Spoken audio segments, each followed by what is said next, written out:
वस्सलातु वस्सलामु अला मा कान नबिय्यन व आदम बैनल माइ व तीन।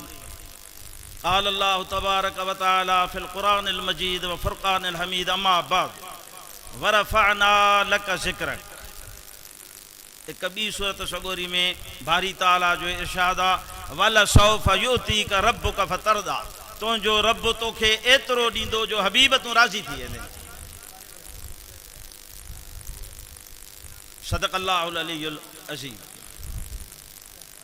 या साहिबल जमाल वया सय्यदल बशर म्यूं वजहकल मुनीर लक़द नुव्विरल क़मर ला युमकिनु सना कमा कान हक़ुहु बादज़ खुदा बुज़ुर्ग तुई किसा मुख़्तसर।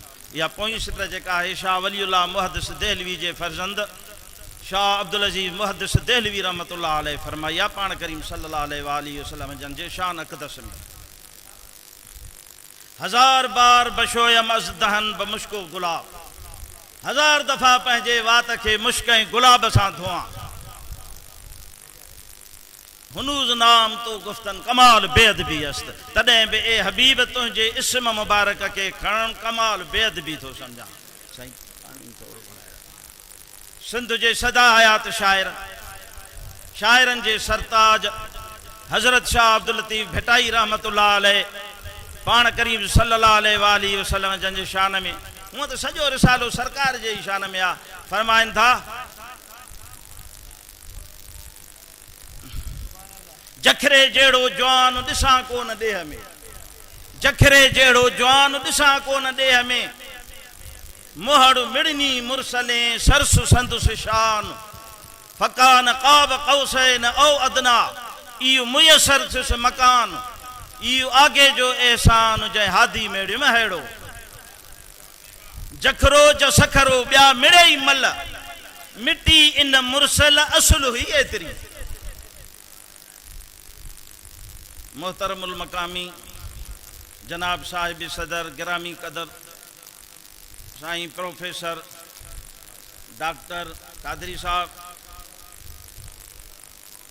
सरदारज़ादा साईं आसिफ अली ख़ान ऐं हिन महफ़िल जा मोर भलोड़ शाइर नातगू शाइर साईं हाजी ख़ान मोहम्मद चाचर साहब ऐं ॿिया मिड़े मोज़िज़ महिमान, सभु मोज़िज़ महिमान आहिनि, अदीब शाइर आलिम फाज़िल बुज़ुर्ग शख़्सियतुनि, सभिनी खे अस्सलामु अलैकुम वरहमतुल्लाहि वबरकातुहू। जीअं त अॼु जी हीअ जेका तक़रीब आहे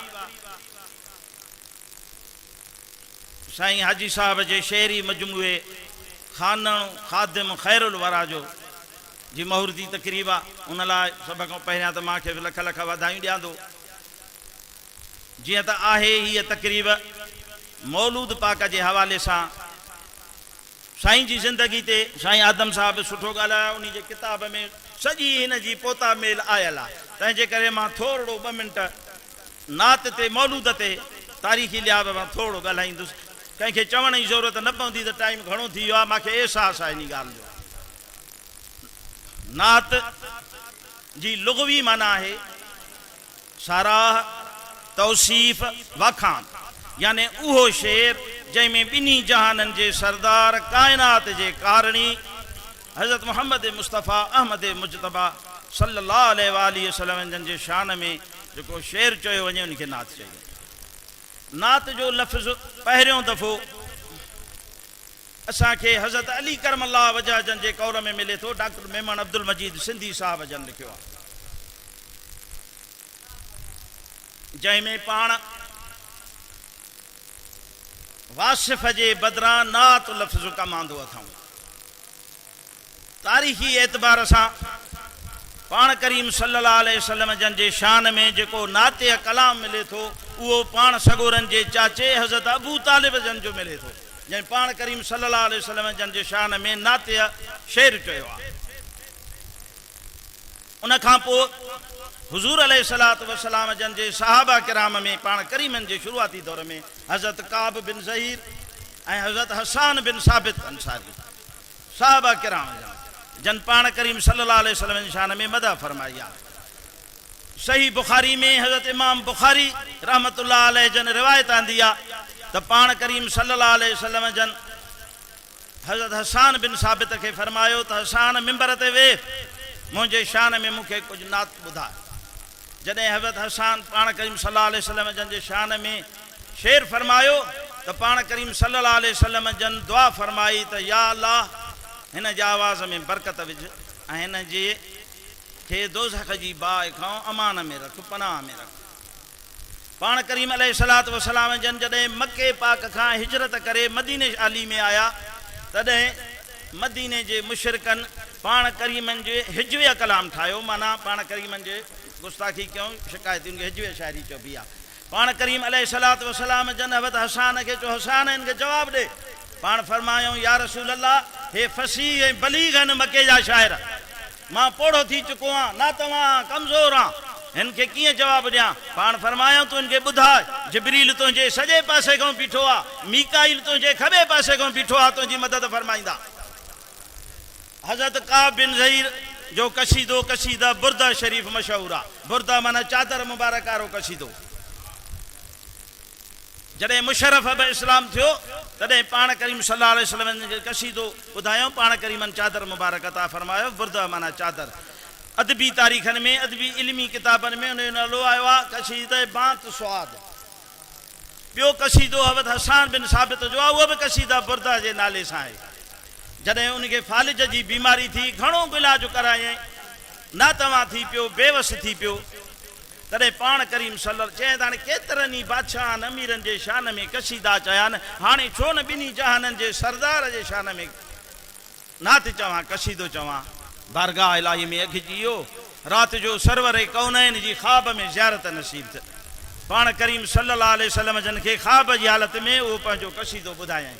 सरवर काइनात जन पंहिंजो उहो हथ मुबारक उन जे फालिज ज़दा जिस्म ते लॻायो त ना तव्हां थी वियो ओड़े जोड़ो अॻे खां अॻिरो थी वियो। कसीदा बुरदा हे बि आहे पर हुनखे कसीदा लामिया सॼियो वेंदो आहे छो जो हुनजो जेको काफ़ियो आहे उहो लाम सां आहे। ऐं हज़रत शरफुद्दीन बुसरी 7वीं सदी हिजरी जो बुज़ुर्ग आहे इन जे कसीदे खे कसीदे मीमिया सॼियो वेंदो आहे। इन जो कसीदो जो जेको काफ़ियो आहे मीम सां आहे। पंहिंजी सिंधी ज़बान में जुमन चारण जी मदा बि मशहूर आहे। सिंधी में पहागे तौर चई वेंदी आहे। हज़रत शेख सदी रहमतुल्लाह अलैह जॾहिं मशहूर पंहिंजी ज़माना या शेर लिखियो बलगल उला बिकमालिही कशफत दुजा बिजमालिही हसनत जमीउ ख़िसालिही त लिखनि था चौथी सिट न पई अचेसि बीह रहियो न पियो चई सघे। पाण करीम सल्लल्लाहु अलैहि वसल्लम जन फरमायोसि सदी चओ सल्लू अलैहि वालिही चौथी सिट पाण करमन रहनुमाई बि फरमाई सुभान अल्लाह। उन खां पोइ ॿियो लफ़्ज़ चए थो मदह मदह चवण वारे खे बि कंहिं माण्हू जी ज़िंदगी में बयानु कया वञनि त उनखे मदह चइबो। जेकॾहिं वफ़ात खां पोइ के औसाफ़ बयानु कया वञनि त उनखे मर्सियो चइबो माना रोअण वारो कलाम रसा मां निकिरो आहे। पर पाण करीम सल्लल्लाहु अलैहि वसल्लम जन जीअं त हयातुन नबी आहिनि उन करे पाण करीमनि जी सिफ़त खे मदह बि सॾिबो। ॿियो लफ़्ज़ असां वटि सिंधियुनि ख़ासि लफ़्ज़ ईजाद कयो मौलूद। मौलूद बरबी ॿोली जो लफ़्ज़ आहे जंहिंजी माना आहे नओं ॼावल ॿार चवंदा आहियूं न नओं मौलूद ॿार। मौलूद तवल्लुद विलादत मीलाद शरीफ़ इहे सभु हिकिड़ी माना में इस्तेमालु थियनि था। तारीख़ी लिहाज़ खां जेकॾहिं नज़र विझूं था त असांखे मौलूद लफ़्ज़ शाह इनायत रिज़वी नसरपुर वारो जेको शाह करीम खां पोइ ऐं शाह अब्दुल लतीफ़ भिटाई खां अॻे थी गुज़रियो आहे। पुराणे सखर जे रोहड़ी जे रिज़वी सैयदनि मां हो हितां लॾे ओॾे वेठा वञी नसरपुर में जंहिंजे ख़ानदान मां मियों शाह मिस्री शाह जेको काफ़िन जो इमाम आहे उहो शाइर पैदा थियो नसरपुर जा शाह ख़ैरुद्दीन बादशाह जी दरगाह जो मुरीद आहे। शाह नसरपुरी वॾो शाइर आहे उहो कादरी सिलसिले जो आहे उतां जो मुरीद आहे। ॻाल्हियूं तमामु घणियूं आहिनि साईं जो ख़िताब लाजवाब थींदो आख़िर में त इहे बुज़ुर्ग जेका आहिनि उन खां पोइ मौलूदनि जो ॿियो वॾो शाइर जेको आहे असां वटि मखदूम अब्दुल रऊफ़ भटिया जेको शाह अब्दुल लतीफ़ भिटाई जो हम असर आहे। ये भी गौस बहाउद्दीन ज़करिया जे मुरीद जान पुराना हाला में मियों अहमद ऐं मियों मोहम्मद उते दफन थियल आहिनि। चवंदा जॾहिं दरियाव पाए पियो पुराना हाला जंहिंखे हाला कंडी बि सॾियो वेंदो आहे, चयूं त को बि न लॾे, को बि माण्हू हितां न वेंदो, दरिया खे ताक़त न आहे जो हिते अचे। थोरो मिटी जो बंदि ॾेई आया, पाणी उते बीह रहियो, जाइ ॾिसी आया वेसा। उन्हनि बुज़ुर्गनि जी ज़ियारत बि रब नसीब कराई। मखदूम अब्दुल रऊफ़ भट्टी मदीने आली में दफन थियल आहे, हज ते वियो। 18 क़बरां ॿाहिरि लिखियल, 18 क़बरां ई मादर ज़ात वलीउल्लाह आहिनि।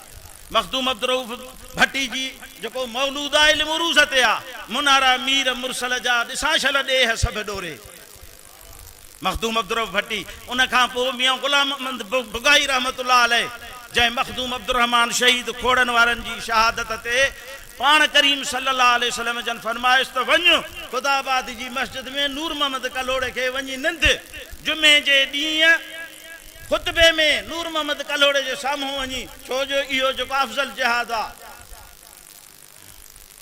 वक़्त जे जाबिर बादशाह के मुंहं ते सच अफ़ज़ल जिहाद कलमतुल हक़ इंद सुल्तानुन जाहिरिन।